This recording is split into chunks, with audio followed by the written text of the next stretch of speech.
SM5790s. Here is your standard SM57 used worldwide for guitars, drums, the lot in the studio and live. And here is the 5790. For my opinion, better in every way. I've never found an application where that is not better, both in terms of positioning the mic and health and safety. For example, if you've got that on a guitar cab, you need the cable to go to the floor. That's better than that sticking out on stage or in the studio in tight spaces. And also fitting that on drums especially, absolutely perfect. The only thing I've ever found where I needed a straight normal 57 was miking inside a conga. So I'm going to turn that into that. So you buy the kit from Granelli Audio. It arrives in a little box like this. You do have to pay customs duty. It costs $57.90, which I think is probably some sort of joke. That's just too much coincidence really to to cost that much. And then I did have to pay £18 import duty. It took about 2 weeks to arrive from America. It comes with a little instruction manual. It comes with a set of instructions, and it came with a personalised note from, it looks like Dan, it could be John, which is nice. I've emailed the guys at Granelli a few times. I've got 4 of these mics. Well, this is going to be the 4th, and they're very helpful. I think it's just a couple of them that run it. Also in the box, you get the actual parts. So you get the right-angled joint. It's very heavy for what it looks. When I first got these, I thought they were going to be plastic. It is machined metal, and it's cold to the touch. It is acoustically designed, I suppose is the word, and there's a very small hole for the cables to go through. It's not just a right angled joint, as I've seen some people on YouTube say you can just buy plumbing parts to do this. I suppose you could, if you're going to do it properly, do this. You also get a little sticker that on the finished product goes around there to tell everyone that you've got an official Granelli 5790. Then you get the cable and 2 bits of heat shrink to go round the cable. So the tools you're going to need to do this are your soldering iron. I find that a smaller type one is better. This is an old GPO one that belonged to my granddad, who worked for the GPO and GCHQ. It's much better than the bigger normal type ones you can probably buy down Maplin's. Also, it is in this very nice steampunk-esque soldering iron holder. Quite like that, thanks Grandad. Some wire strippers, possibly some wire cutters, definitely your solder, and possibly, although not necessarily, some fine needle nose pliers. Again, these are old GPO. So first thing we're going to do, put all that to one side. Here's my 57. You open it up, and inside you'll find a yellow and green cable, just like has been supplied with the 5790. You'll notice that the yellow connects where there is a little red letter there, and the green connects on the other one. And what we've got to do is unsolder that, solder on these 2 extension pieces and heat shrink round the solder, then feed them through that, and then solder them back on to here, and we'll end up with that when we put it all back together.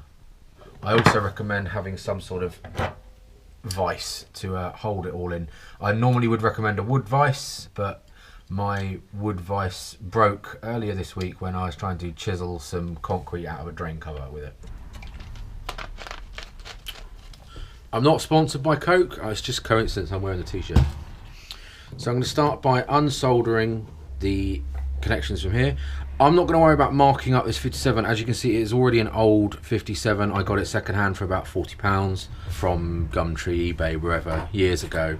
If you are doing this with a nice brand new 57, wrap the vise in tissue or use a wood vise. So I'm just going to start by unsoldering my connections here.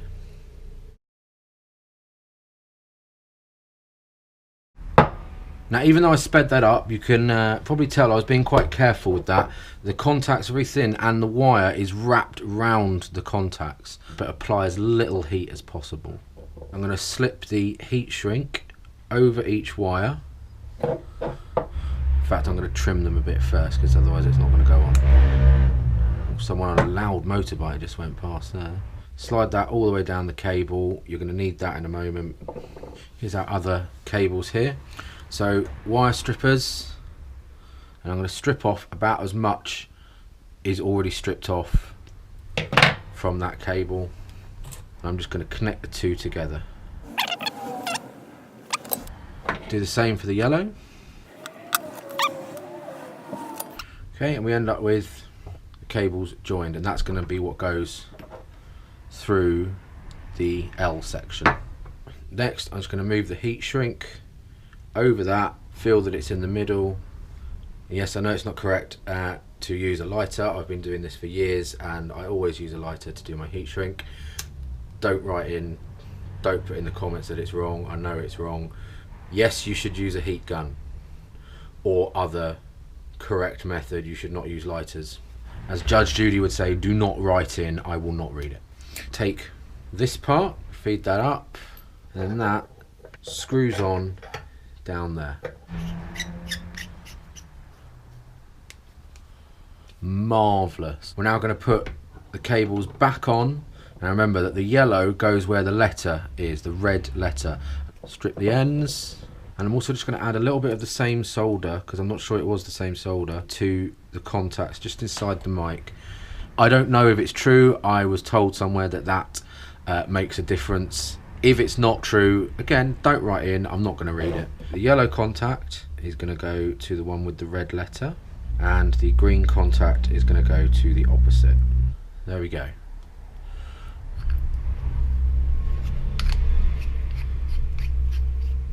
I'm going to feed the capsule in, and you just got to poke them inside.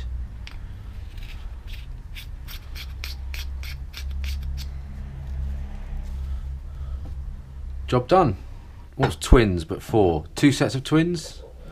Quadtuplets. I have quadtuplets of 5790s. Last thing to do, just take your little sticker which tells everyone in the world that you're an authentic person and that you have bought the proper thing and you've not just gone down B&Q and bought plumbing parts that fit.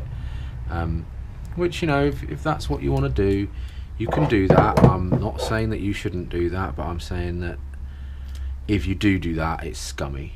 These are really high quality engineered pieces that Granelli send you. Job done. Update. Of course, what I meant to say was the last stage was actually testing it, which of course you should do before you rely on anything that you've made. So here it is on my guitar cab. As you can see, what I said about the health and safety elements, the cable just going straight to the floor, it's absolutely perfect. It can be on a little stand. If we look at the MD421 beneath it, where the cable's sticking out, you know, a good foot into the room, if they could all be like this, that would be perfect. But I'm just going to try it now, and I'm sure it's going to work an absolute treat.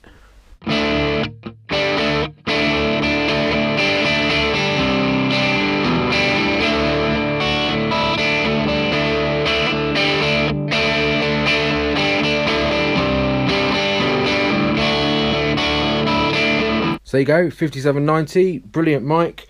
Well worth having in your collection, pretty easy to make, relatively cheap if you can find a second-hand 57 to buy. Thoroughly recommend it. Quadtuplets, I have quadtuplets of 5790s.